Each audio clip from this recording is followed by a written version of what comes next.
5 books and counting. The Tales from the Omni Vault continues to expand as a universe.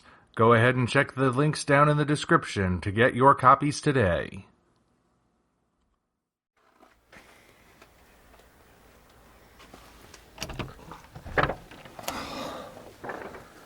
I did it. I finally did it. After weeks of questing, I have it. The treasure. At long last.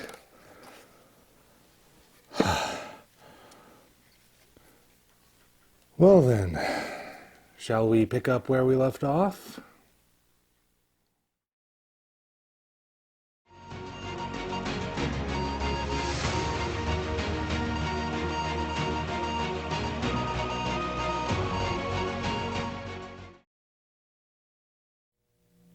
If you haven't seen my previous video about Gloryhammer, I suggest watching that first, just so you have a better idea of what's going on. For the sake of completion, though, allow me to summarize.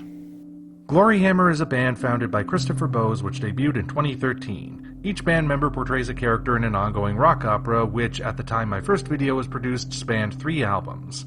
The band was met with much aplomb, but after the 3rd album's release, Bowes rather suddenly fired original frontman Thomas Winkler, who portrayed the heroic Prince Angus McFife, from the narrative. Moving forward, Winkler would be replaced by Sozos Michael, while Winkler would start his own band under the stage name Angus McSix. After the split, and in the exact same year, both Gloryhammer and Angus McSix would release albums that picked up where the 3rd album left off.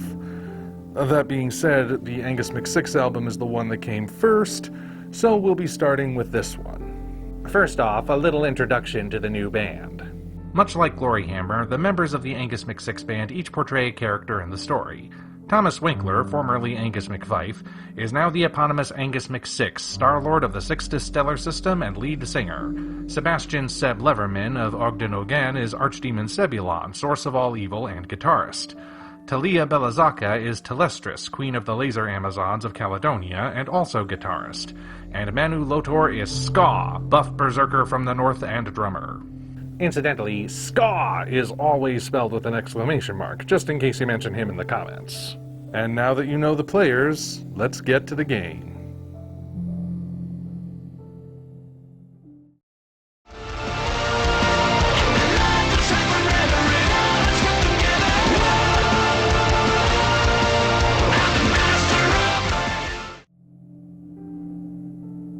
Angus wakes up in the realm of martyrs, a special part of the afterlife reserved for heroes who sacrificed themselves for worthy causes. Yet the Morse code message he heard before dying has him worried, and he soon learns what it means. It's a warning about the return of the Archdemon Sebulon, who has been trapped within the Hell of Hells for centuries. If he escapes, the universe is doomed, and the only way to stop him is with the mighty sword Sixcalibur and its power source, the key to eternity. Being the hero, Angus must return to the living world, find the ancient weapons, make new allies, and become greater than he was before. He must become Angus McSix. Before we get to the album itself, let's address the question that I know everyone has been thinking from the start. Is this just an ego trip? People have been concerned about that from the moment it was announced, and it's easy to understand why. The fact that the band is functionally a Gloryhammer alternative from the former frontman is enough to raise eyebrows, but then the music video dropped for Master of the Universe.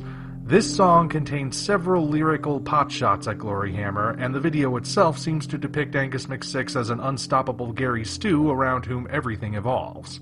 Even people who liked the song and video wondered if Winkler was getting too big for his britches after seeing it. Since then, however, things have been clarified.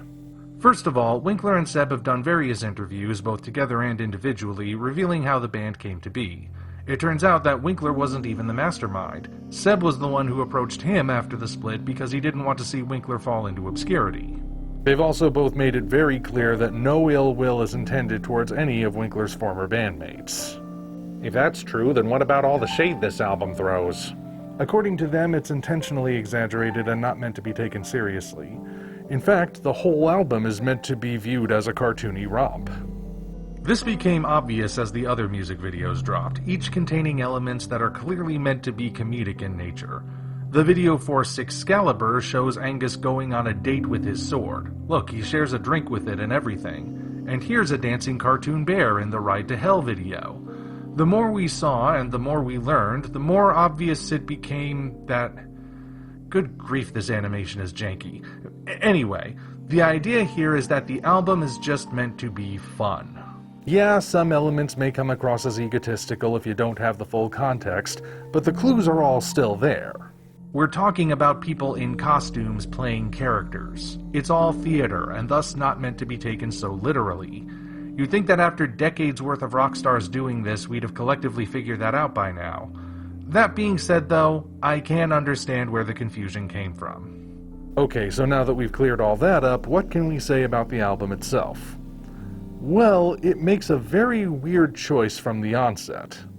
Do you remember when I did the Blue Oyster Cult retrospective and mentioned that the band's only official concept album had the tracks arranged out of order by a studio that just didn't care? Well, Sword of Power also has the songs out of order, but this time it's intentional. The album arrangement is for general listening, but to get the story in order, you need to follow a Morse code cipher in the booklet that tells you the proper track order. So the album is an interactive experience, is it? I can get behind that as long as it's actually fun and not a chore. Oh, I wouldn't call it a chore, although it did take me a couple of tries to figure out the correct order. Once I got it, though, it made sense. Because I like you guys, I'll let you know my findings here.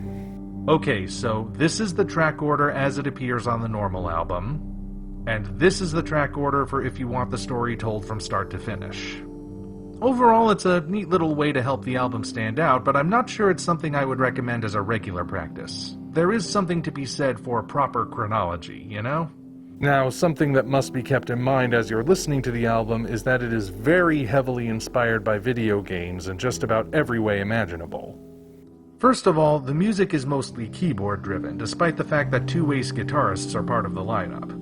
This is especially noticeable in Laser Shooting Dinosaur, which sounds oddly reminiscent of the pumping techno music that graced arcade fighting games like Mortal Kombat and Street Fighter.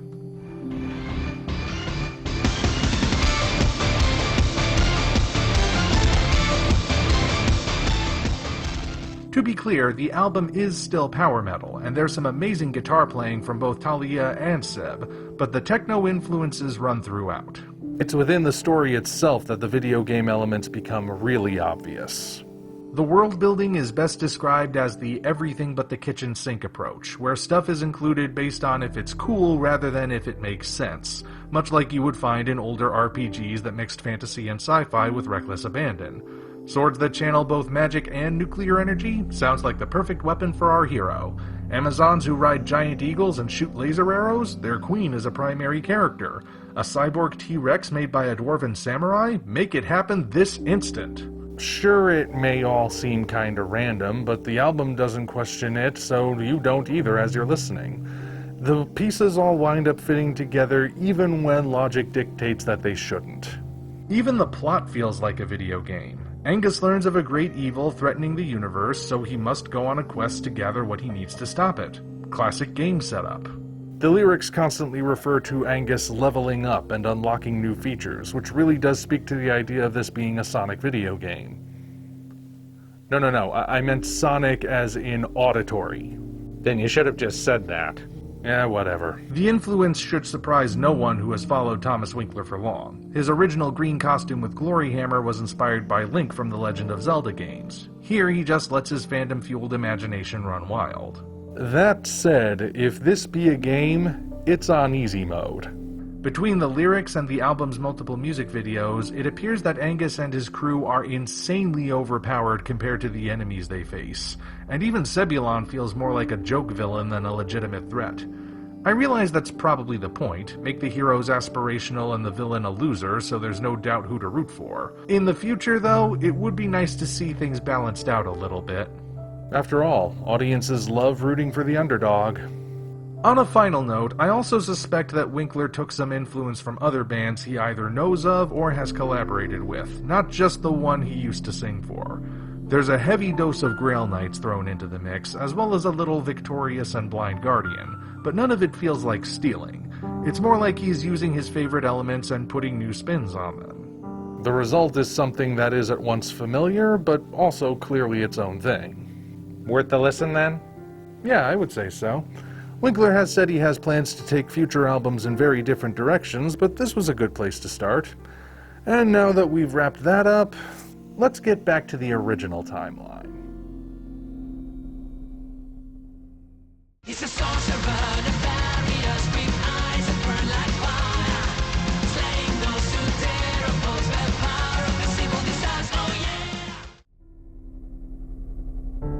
Much like Sword of Power, Return to the Kingdom of Fife picks up where Terror Vortex left off, but it goes in a very different direction. We open a few years after the first album's conclusion. Dundee is prospering under the reign of King Angus McFife I, and the future looks bright. Unfortunately, it seems that Zargothrax had contingency plans for days, and one of them has been activated. The wizard's death in the alternate dimension set off a deadman switch that awakens Zargothrax Alpha 1, the first of his many clones. Alpha 1 wastes no time in setting off a nuclear bomb that obliterates Dundee and kills the king. Fortunately, Prince Angus II was teleported to a secret space station mere seconds before the blast, and he grows to adulthood up there training in the ways of his ancestors. When he returns to Earth, he finds Dundee has become the Dundax Imperium, an irradiated post-apocalyptic winter wonderland. Mutants lurk everywhere, his father's allies are scattered, and Alpha 1 is wandering the frozen countryside in search of a way to free the original Zargothrax from his liquid ice prison. The only way to restore order is a long shot. Angus II must reunite the kingdom's heroes and find the last of the Star-Lord's legendary artifacts, the Vorpal Laser Blaster of Pittenweem, which is powerful enough to kill the wizard and his clone. He must be careful though, because if the clone gets to it first, he will use it to free his master, and then all bets are off. Okay, let's not beat around the bush. Everyone wants to know how Sozos Michael does as the new lead singer. After all, any lineup change can have devastating consequences for a band, especially when the singer is switched out. Sometimes you get lucky like AC/DC did, but that's a rare occurrence. This album could have been the end of Gloryhammer if things didn't work out. When the first video to feature Michael dropped online, catastrophic windstorms were recorded all over the world.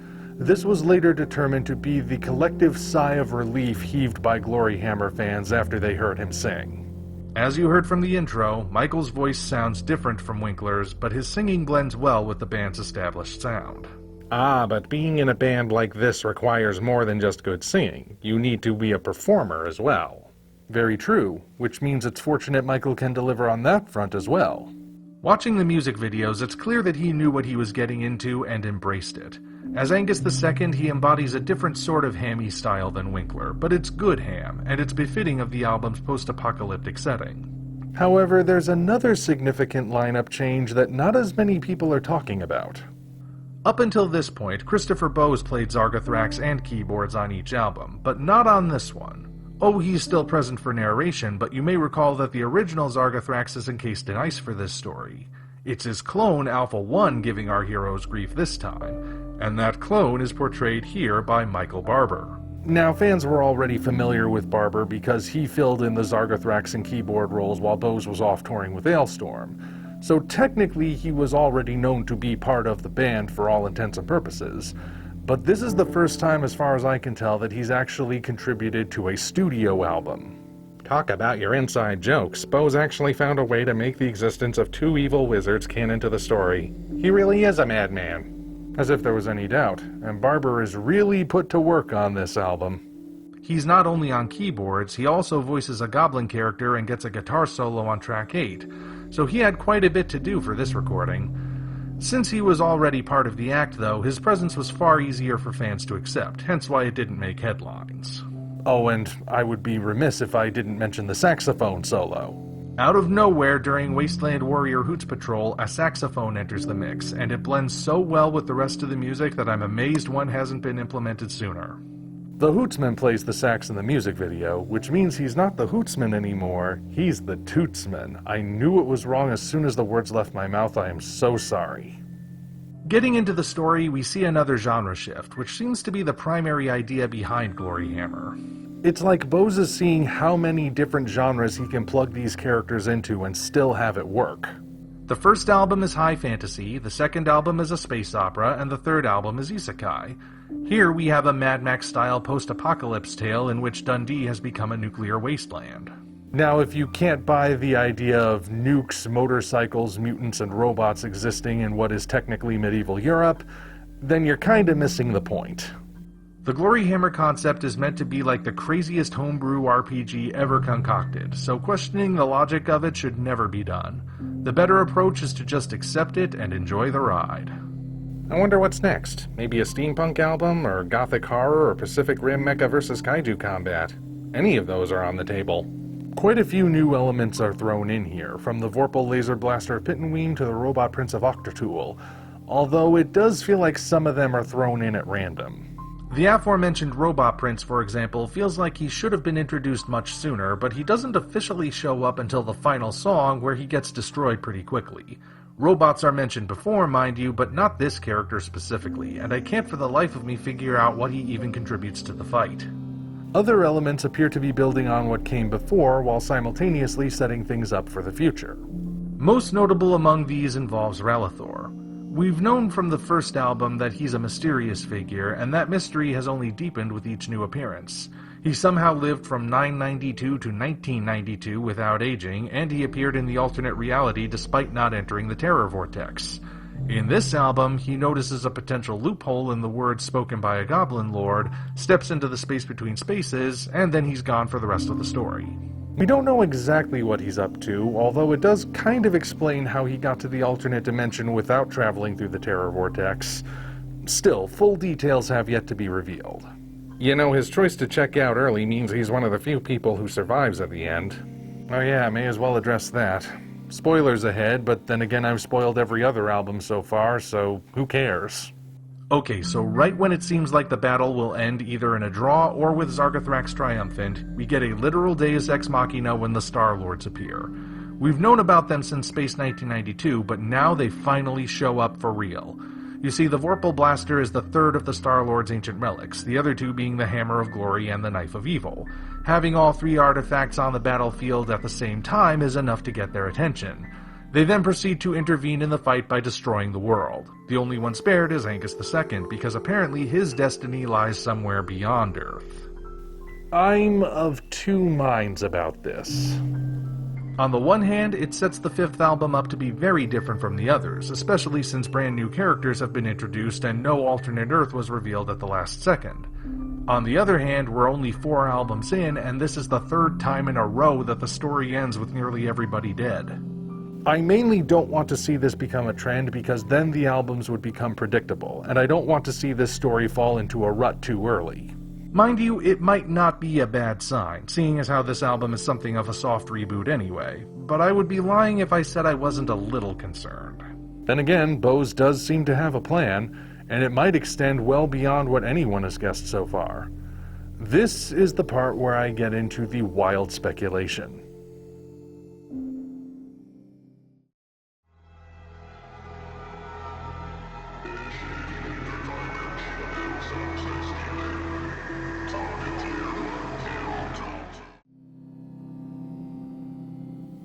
Okay, so as I've been following the news and after listening to how these albums play out, I've developed an odd theory, because the pieces seem to fit together in such a way that could completely rewrite the split.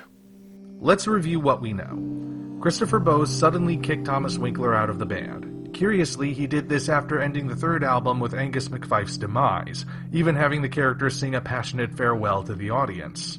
Despite the firing, and despite the lyrics from Sword of Power, Winkler insists that there's no bad blood between them. In fact, he often seems like he doesn't even want to talk about the split at all. Meanwhile, when Bose went ahead with his sequel, he made a point of calling Sozos Michael's character Angus II, while simultaneously introducing a second Zargothrax. Call me crazy, but I'm starting to wonder if Bose is playing some kind of really complex long game. Think about it. What if switching out lead singers every couple of albums was always the plan, as well as potentially having Winkler go off to start his own band as essentially the same character? Bose might be planning to do something like this every couple of years, introducing new variants of Angus McFife and Zargathrax before sending them off to tell their own stories in some other part of the multiverse. Then he'll bring them all back together for a grand finale on the last album. Can you imagine that? A final battle where Zargathrax and his clone army face off against Angus McSix, Angus II, Angus Young, Angus Beef, Agnes She-Fife, and the Loch Angus monster for the fate of the multiverse. That would be something else. And what do you suppose the odds are that this is true? Oh, I have no way to prove it, Snazzy. I'm just saying that the evidence seems to be pointing in that direction. I could be totally wrong, although if I'm not, you heard it here first. Well, now that you're done spouting nonsense, what's the final verdict on the albums? It's pretty simple, really.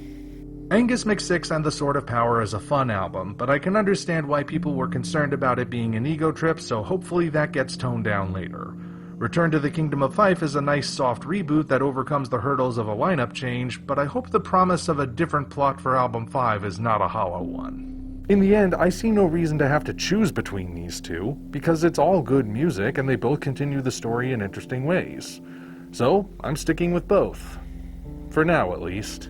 Until such time as we meet again, this is the Omni Viewer signing off.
Say, do you think either Bose or Winkler have any room in their bands for a devilishly handsome reptilian singer?